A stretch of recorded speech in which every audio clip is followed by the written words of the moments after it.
आप सभी को मेरा नमस्कार। फिर से स्वागत है आपका मेरे YouTube चैनल पे। आज इस वीडियो में हम बात करेंगे रेस्पिरेशन के बारे में, जो कि एक नीट प्रिपरेशन में बहुत ही इम्पोर्टेंट टॉपिक है। देखिए, आपने मेरे चैनल को सब्सक्राइब नहीं किया तो प्लीज़ अभी सब्सक्राइब करें, इसलिए इस वीडियो को बिल्कुल आखिरी तक देखें। और आपने मेरे चैनल को सब्सक्राइब नहीं किया है तो प्लीज़ अभी सब्सक्राइब करें, क्योंकि इस चैनल पर आपको काफ़ी एजुकेशनल वीडियोस देखने को मिलेंगे। तो चलिए शुरू करते हैं। देखिए, रेस्पिरेशन एक प्रोसेस होता है जिसमें हम ऑक्सीजन को लेते हैं एनवायरनमेंट से और इसे सप्लाई करते हैं सेल्स को। तो ये एक पूरा प्रोसेस रेस्पिरेशन कहलाता है, जिसमें ऑक्सीजन हम लेते हैं एनवायरनमेंट के द्वारा। एनवायरनमेंट में क्योंकि ऑक्सीजन होती है, हम उसे इनहेल करते हैं और ये हम जो है सेल्स को देते हैं। इसके बाद में क्या होता है, ये जो ऑक्सीजन है वो यूटिलाइज़ की जाती है फूड को ब्रेक डाउन करने में। सेल्स के अंदर क्या होता है, जैसे ग्लूकोज है या फिर और भी अमीनो एसिड्स होते हैं, उनके ऑक्सीडेशन को करने में ये काम आती है। क्योंकि ये ऑक्सीजन होती है तो ये ऑक्सीडेशन में हेल्प करती है। इससे क्या होता है, CO2 बनती है और इसके फलस्वरूप जो एनर्जी प्रोडक्शन होता है वो होता है, जिसे हम ATP के तौर पर जो है स्टोर कर लेते हैं सेल्स के अंदर। तो आप इस तरीके से देख सकते हैं कि किस तरीके से जो ऑक्सीजन है वो बहुत ही ज़्यादा हेल्पफुल होती है। और इसके 3 स्टेप्स होते हैं, जिसमें ऑक्सीडेशन होता है ऑर्गेनिक सब्सटेंस का, जिससे CO2 और H2O बनता है। और तीसरा होता है सबसे इम्पॉर्टेंट, ATP बनती है, मतलब एनर्जी। इसलिए ही बोलते हैं कि जो ऑक्सीजन होती है रेस्पिरेशन में वो सबसे ज़्यादा महत्वपूर्ण होती है। ऑक्सीजन ही हमारे लाइफ का जो है कारण होता है। देखिए, ये एक हम कहें रेस्पिरेशन सिर्फ गैसेस लेना और गैसेस छोड़ना नहीं होता, इनहेलेशन और एक्सहेलेशन नहीं होता। ये एक बायोकेमिकल प्रोसेस भी होता है, जिसमें सेल्स के अंदर ग्लूकोज का ब्रेक डाउन किया जाता है, ग्लूकोज को तोड़ा जाता है with the help of oxygen. तो ऑक्सीजन का यूटिलाइजेशन किया जाता है और उससे एक एनर्जी बनती है ATP। तो ये पूरा प्रोसेस होता है, बहुत सिंपल है समझना, कि ऑक्सीडेशन होगा ऑर्गेनिक सब्सटेंस का, जिससे CO2 बनेगी और CO2 को भी जो है बाहर भेजा जाता है बॉडी से और ATP बनती है। देखिए, रेस्पिरेशन भी 2 टाइप का होता है, एक एरोबिक और एक एनारोबिक। एरोबिक जब ऑक्सीजन यूज़ की जाती है, एनारोबिक जब ऑक्सीजन यूटिलाइज नहीं की जाती। देखिए, ये जो एरोबिक होता है ये सबसे ज़्यादा महत्वपूर्ण होता है, जिसमें CO2 और H2O का प्रोडक्शन होता है और जो ATP बनती है, जो एनर्जी जो बनती है वो ज़्यादा बनती है। यहाँ पर आप देख सकते हैं कम से कम 36 से लेकर 38 ATP बनते हैं।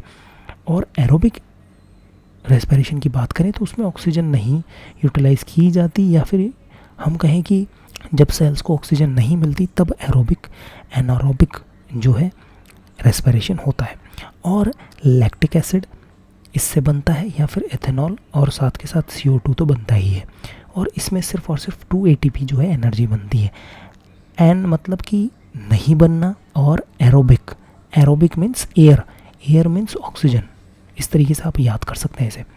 इसके अलावा देखिए, ह्यूमन रेस्पिरेटरी सिस्टम में जो एनाटॉमी की बात करें या फिर हम कहें फिजिकल जो पोजीशन की बात करें, कि नॉस्ट्राइल्स होते हैं जो कि एयरवे से एंट्री लेते हैं। नोज़ जो होती है, नोज़ में जो 2 छिद्र होते हैं, छेद होते हैं, नॉस्ट्रल्स बोलते हैं। नेज़ल कैविटी होती है, जो पूरी नेज़ल कैविटी जो होती है हवा को मॉइस्ट बनाती है, वार्म करती है और फिल्टर करने का भी काम करती है। फेरिंग्स होते हैं, ये कॉमन पासेज होता है। लैरिंग्स होते हैं, जिसे हम वॉइस बॉक्स बोलते हैं। ट्रैकिया होता है, जो कि एक विंड पाइप बोलते हैं। इसके साथ साथ फिर ब्रोंकाई होता है, जिसमें ब्रोंकियल्स होते हैं, एयर का जो है डिस्ट्रीब्यूशन किया जाता है, पाइपलाइन होती है एक एयर की। इसके अलावा लंग्स होते हैं, जहाँ पर गैसेस का जो है एक्सचेंज होता है।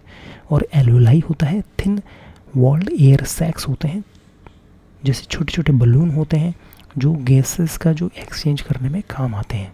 इसके अलावा देखिए, मैकेनिज़्म की बात कर लेते हैं तो इंस्पिरेशन होता है, इनहेलेशन होता है, डायफ्रैगम का कॉन्ट्रैक्ट होता है और फ्लैटन होता है। जब हम सांस अंदर लेते हैं तो हमारे पेट के नीचे या फिर हम कहें फेफड़ों के नीचे डायफ्रैगम होता है, जो कॉन्ट्रैक्ट होता है और वो हमेशा मुड़ा हुआ रहता है, नॉर्मल पोजीशन में, कर्व पोजीशन में रहता है।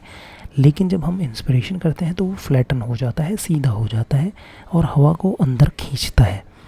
और एक्सटर्नल इंटरकॉस्टल मसल होती है जो रिब केज को लिफ्ट करती है। इसके साथ साथ जो थोरैसिक कैविटी वॉल्यूम होता है वो इंक्रीज़ होता है और प्रेशर जो है डिक्रीज़ होता है, और जो सांस है वो अंदर आती है, जो एयर होती है वो अंदर आती है। इसके अलावा एक्सपिरेशन की बात करें तो डायफ्रैगम जो होता है रिलैक्स होता है, वापस अपनी पोजीशन पे आ जाता है। रिब केज जो होता है डाउन और इनवर्ड मूवमेंट होता है, ये मूवमेंट आपको याद रखना ज़रूरी है। थोरैसिक वॉल्यूम जो है डिक्रीज़ होता है, प्रेशर जो है इंक्रीज़ होता है, एयर जो है बाहर की तरफ जो है फेंक दी जाती है। इसके अलावा देखिए एक इनवॉलेंट्री प्रोसेस होता है ब्रीथिंग, जिस पे हमारा कंट्रोल नहीं होता। देखिए हम जैसे कंट्रोल थोड़ी देर के लिए कर सकते हैं, लेकिन एक लिमिट के बाद में आपको जो है ब्रीथिंग करनी ही पड़ती है, और ये कंट्रोल होता है मेडुला ऑब्लोंगेटा से।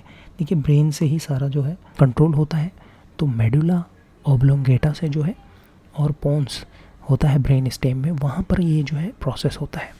इसके अलावा देखिए गैसेस का एक्सचेंज की बात करें तो एल्विलाई जो है सिंपल डिफ्यूज़न के थ्रू जो है ऑक्सीजन जो है डिस्ट्रीब्यूट होती है, ऑक्सीजन डिफ्यूज़ होती है फ्रॉम एल्विलाई टू ब्लड। जो कैपिलरीज होती हैं ब्लड के अंदर ऑटोमेटिक जो है ऑक्सीजन जो है डिफ्यूज़ होती है। इसके अलावा CO2 जो होती है वो ब्लड से एल्विलाई में डिफ्यूज़ होती है। तो एल्विलाई जो है एक मेन रोल प्ले करता है गैसेस के डिफ्यूज़न में। थिन एल्विलाई वॉल्स होती हैं, वो जो है फैक्टर अफेक्टिंग जो होता है, लार्ज सरफेस एरिया होता है, मॉइस्ट सरफेस एरिया होता है, और ग्रेडियंट ऑफ गैसेस की जो ग्रेडियंट जो होता है गैसेस का, मतलब कहाँ पर कंसंट्रेशन ज़्यादा है उसके हिसाब से जो है डिफ्यूज़न होता है।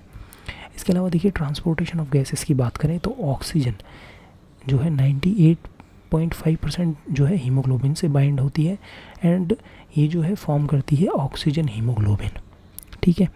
और 1.5% जो होती है वो प्लाज्मा में डिफ्यूज़ होती है।